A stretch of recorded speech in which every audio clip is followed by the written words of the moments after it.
I have made multiple takes of this video, but I got a little, well, I just didn't like that previous take, so I made another one.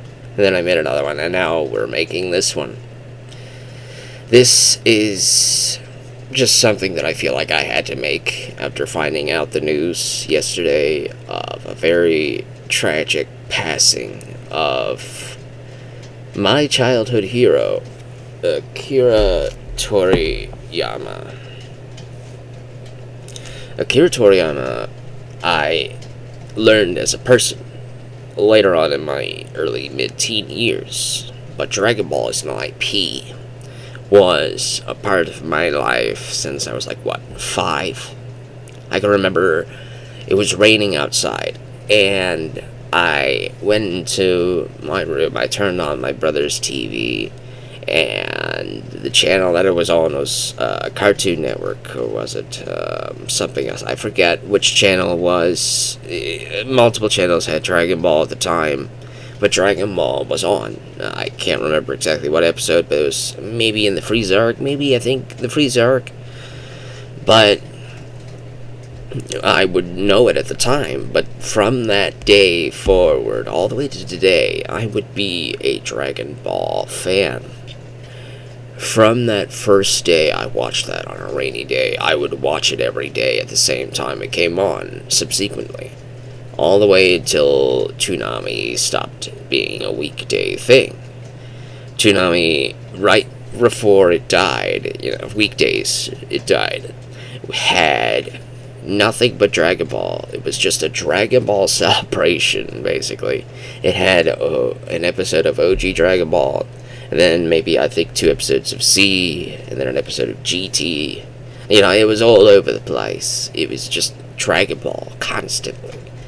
It was all over in the late 90s, the early 2000s, when it started being shown across the world.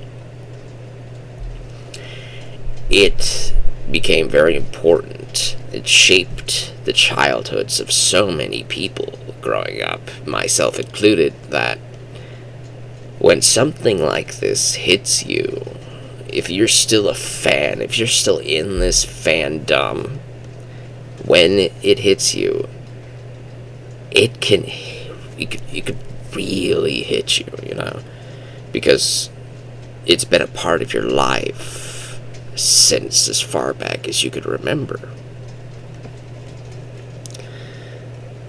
I admired Toriyama Akira from not only his amazing artwork, which is very subjective, some people might find this absolutely hideous, and that's fine, but art is subjective. People can like it, people can hate it. Me, I absolutely adored it. I was entranced by it. I was enthralled by all of the beautiful little art designs. I admired him from that. I admired him from his comedic creativity. I admired him from his writing style. As a writer myself, I've appreciated his thought process, and I tried to get into his head when I would be reading through this manga. I would read and reread it. I have all 42 volumes, even though that says 26. It's actually volume 42, which you can see right here, in almost all of the C manga singles out there. If you want to look through all the little title card images, there's going to be a number somewhere on here that shows you the actual title. Volume 1 of C will have the number 17 in this picture, for example, all the way up to 42.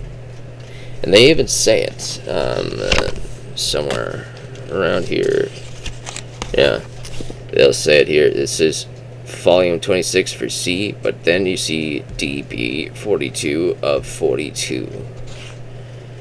And you can see that, you can tell with all this, Toriyama's saying goodbye. At least for now. And I loved that you get to learn a little bit about him with every single one of these little novels. You get the little paragraph that was translated for you that you could read to learn about him, learn about his writing style, his apologies for being sick at some points, and how he didn't really have too much time to compose a chapter, so sometimes some ideas in some chapters might be really weak, and sometimes some chapters might be really strong. It all depends on where and when and how he felt and how creative he felt at the time. He wrote at the seat of his pants, of course, and as a writer, so do I. I never really know what is exactly going to happen at any given moment when I'm writing a page, and I'm like conducting a page of what people are saying to one another. I don't plan the conversation out years in advance. I'm just typing it out as it happens. People are acting as I think they would act at that time. Events would just come to me at that day. Like maybe next week's storyline would come to me while I'm writing last week's little page bit. And that's how it was with Toriyama. He was never too far ahead creatively in his storyline. He never knew. For example, when he was writing this Pilaf arc, this was not in his mind. Nothing in this arc was in his mind. Not even Z was in his head. The Saiyan saga, Goku being a Saiyan and all this, that wasn't in his head when he was writing this arc. And I don't even think he thought of Tien or Piccolo or any of that while he was on the Pilaf arc. And that can get you into holes a lot of the time. But with Toriyama, he sometimes, not all the time, but he would sometimes brilliantly look back on some of the concepts that he had created and build on those retroactively by saying, Goku has a tail. He could transform into a giant ape at the sight of a full moon. Well, that's actually the trait of an alien race called Saiyans, who have all tails, and they can transform into giant apes at the sight of the full moon. He took those traits that were Goku's in this early arc and made a whole alien race off of that, and turned it into a big science fiction fable. That was brilliant, That was a brilliant idea. And there's a lot of more examples like that throughout this little story. And you can appreciate that. And he would create a lot of brilliant ideas simply off of forgetfulness, anticipating his forgetfulness. Toriyama didn't want to remember where he parked the cars, for example, so he invented capsule technology. A capsule basically would say, let's say you have this little thing here, you want to take it with you, but you don't want to carry this big thing, so you would turn this into a lot smaller little capsule, and you would put that in your pocket. You could do that with cars, you could do that with houses. So if Toriyama ever thought, you know what, I want to move this house somewhere else, it's going to take a long time, and I'm going to have to think about all these other things and how they're going to... Nope. Just push a button on the side of the house, and it turns into a capsule. You put it in your pocket, and then you pop it again when you go to a new location. You throw the capsule, and there's the house. It is so brilliant, so simplistic, that I loved the idea. I loved those types of creativity, design, all that stuff. The Dragon Radar existed to help find the Dragon Balls faster, to help speed along the story, so he didn't have to think too hard about how they were going to find the next Dragon Ball. You just had a little radar, and it was there. How did this radar exist? What energy does the Dragon Balls give off? He doesn't need to tell you that. It's not that important. Simplicity is key sometimes. You don't have to be so explicit in detail about a lot of things, and I really appreciated that type of writing style, that type of idea man type of thing. And what else do I have? He also worked on a lot of video games, art-wise, such as Chrono Trigger. Here I have the PS1 version. This is probably the worst version of Chrono Trigger you could play, but I didn't feel like getting it for any other console because I didn't have any other console at the time. I had a PlayStation, so I wanted to play it. Go get a PlayStation version, so that's how I played it. Yeah, and it was a great game. It was one of my favorite JRPGs of all time. My first JRPG of all time was a little title called Dragon Quest, and it was because of Dragon Ball that I got Dragon Quest.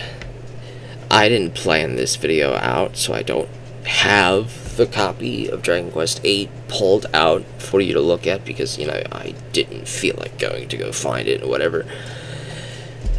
But I had this close enough in hand that I could pull this out, but Dragon Quest 8 especially, is my favorite game of all time. JRPGs are my favorite genre of all time because of its storytelling. Storytelling is one of the bits I go to video games for. It's why I watch so many movies, it's why I read so many books. I like the stories that they tell. I'm not necessarily as big of a fan of the gameplays and all that stuff. If the gameplay's good, then that helps, but the story is what I'm coming there for. If the story is good, then poor gameplay is just something I push through to get to the next scene, to get to the next story bit. And I don't want to get too much into that. It's like my head is scrambled right now. My emotions are scrambled right now. Yes, I have emotions. I am a human being and all that stuff. When I got hit with this last night, I was shattered, in a way that's hard to explain. We've had so many popular, influential pop culture figures that have passed in the past decades or so. Robin Williams, Kevin Conroy, Chester Bennington of Linkin Park. There are a lot of popular figures that are beloved by many people in the past, and they've never hit me as hard as Akira Toriyama's passing has hit me. And I think that's because of how impactful his creations have had on my life.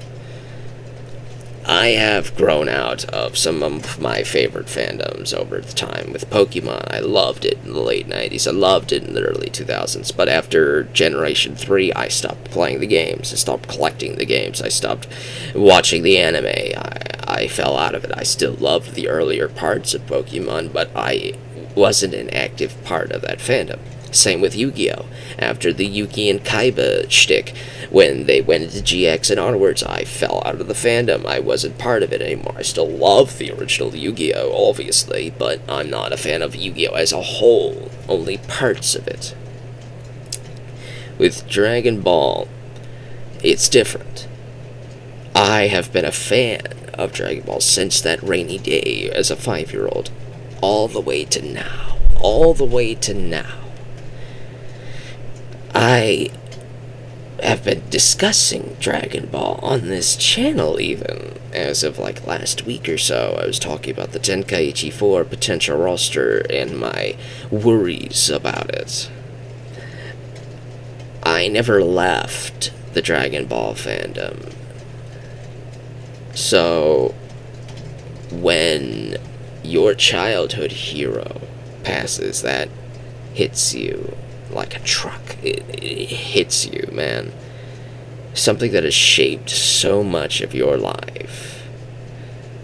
When that person who had created that passes, somebody that you have gotten to know over the years, from reading these little blurbs, from reading interviews, from reading about his behind the scenes of how he created Dragon Ball, of how he created Dr. Slump, who his editors were, what villains did he model off of his editors and why he did so, the jokes that he may have told. I've written essays on the Pilaf Saga and how I think it's one of his most brilliant, if not his best story in this entire franchise. I have been such a big fan of what he has done, that something that impactful when it hits you,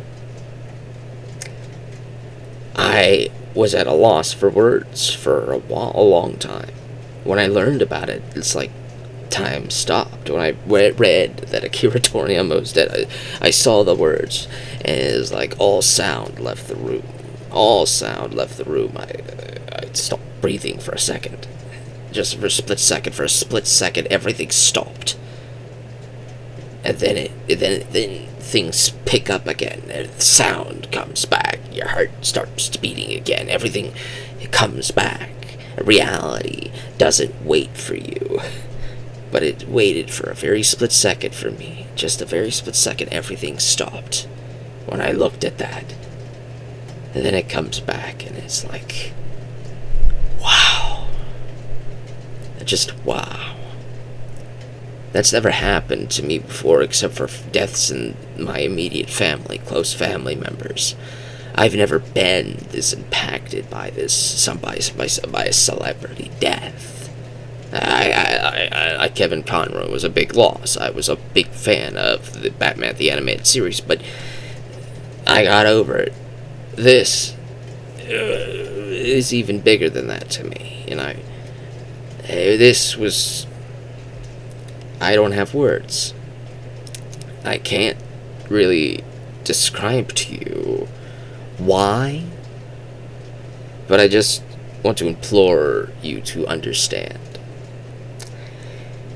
You might be somebody, one of the many somebodies who may not actually be a fan of anything that this man has touched. You may not have watched a single Dragon Ball episode. You may actually be sick of hearing about Dragon Ball from your friends and all that stuff. And that's understandable, because I'm the same way with other fandoms. I'm not a big Dark Souls fan, and I have so many friends who are big Dark Souls fans. It is understandable that there are fandoms that some people are not going to be into, and you may be absolutely sick of hearing about them. And I can understand that, because I'm not in certain fandoms that people love. There's a big Berserk fandom. I haven't seen a single Berserk thing. There's a big, a big Warhammer 40k fandom. I'm not exactly the biggest Warhammer 40k fan outside of things my friends have told me, And that's the same thing here. I'm the big Dragon Ball fan, and I have a lot of fans who haven't seen a single episode. And to those people who haven't seen a single episode, I just want to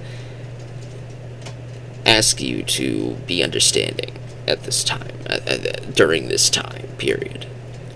Because while it may not have impacted you, it impacted other people in such profound and powerful ways. Dragon Ball was a watershed moment in creativity. What is a watershed moment? A watershed moment is when something comes into play, an idea, a story, that is so impactful that it branches out, and there are so many people inspired by it that they make very similar ideas out of either a knockoff or just to pay tribute to something that they really, really love. A good example is Kishimoto from the Naruto mangaka. He once came out and said that Dragon Ball, Toriyama, he was super inspired by that. He recently said that he wanted to be just like Toriyama when he was younger, and that sparked him into being his own mangaka, writing his own storyline, becoming a peer to Toriyama, which I can honestly feel like is one of the best moments you could have as a fan, because you used to stand on one side of the fence staring at this giant of a man and idolizing that, and being so inspired that you become on that pedestal as well, to look at your hero like a peer and shake their hand. And that, I can honestly say, is a tear-felt moment for somebody like that, to shake your hero's hand as a peer rather than just as a crazy fanboy, and I'm very proud of Kishimoto for that. Naruto is a fantastic IP, but it just goes to show how influential Dragon Ball was as that watershed moment. Toriyama has influenced not just me, not just people like Kishimoto, but the whole world is such a big fan of this story. Of all of Toriyama's stories. Of Chrono Trigger, of Dragon Quest. There's a game called Blue Dragon that also has Toriyama designs in there. The slime monster creature from the Dragon Quest games is so simplistic and yet so beloved and enduring that it has become the mascot for the whole franchise of Dragon Quest. There are game controllers shaped like the slime, even. It's fantastic. And I look back on all of the things that Toriyama has created in his life, and I think that he has lived an incredibly rich life, and he is a very secretive and humble man, that he barely tells you things about him, and sometimes it feels like he feels like he doesn't desire this whole world looking at him like this big figure, because, maybe you don't want to be such a huge giant of a man to the whole world. You just want to write kooky little stories and just have fun and spend time with your family, and that is completely understandable. That is something that I relate to on a cellular level, that desire to not stand as a giant amongst people, have everybody hounding after you and all that stuff. I like that secret, that humbleness. I respect the heck out of that.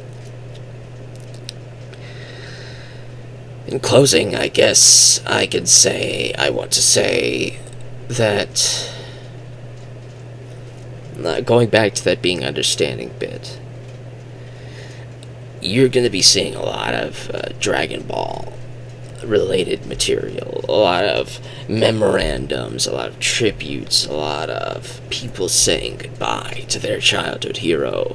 You're going to see a bunch of them on YouTube, you're going to see a bunch of them on Twitter, Facebook, or whatever social media you're going to go on. You're going to find all of this all over the place. And if you're not a Dragon Ball fan, if you're not a Toriyama fan, you might get a little irritated, but I just want to ask you to be understanding and empathizing to the people doing it, because it just means that much to them. The big YouTube channel, Team 4 Star, they owe a lot to this IP, to this man, and they're probably going to be broken up about this. They're going to be saying heartfelt little posts and things like that, and then their friends are going to be saying heartfelt posts and things like that, and then their fans are going to be saying heartfelt posts and things like that. Fans of GT are going to be coming out of the woodwork saying things, everything all over. It's like a big brute. And you can obviously understand that I have not actually planned a single word that I'm going through here. I'm just saying it off the top of my head, which is why it's so disorganized, which is why my sentences aren't really cohesive and all this stuff. I slightly plan some of my videos sometimes. I have ideas and things that I want to say and things that I want to do with previous things. This one, I had no plans at all, because you never really plan for when this happens. You might try to, you might mentally prepare yourself for years and years. That your childhood heroes, who are already adults by the time you were a little itty bitty baby, they were big adults already by then, which means by the time you're their age, they're going to be twice the age they were back then. And it's like, you get it, but at the same time, you're never really prepared for it. You are never prepared for when something like this happens, whether it's in your family or whether it's your childhood hero. You're never really prepared for that. So when it happens, you don't really know what to do, what to say, how to say it. But just be understanding to the people out there who have been so impacted by this event, because of the things that this man has created that means so much to those people. Just be understanding. That's all I can ask.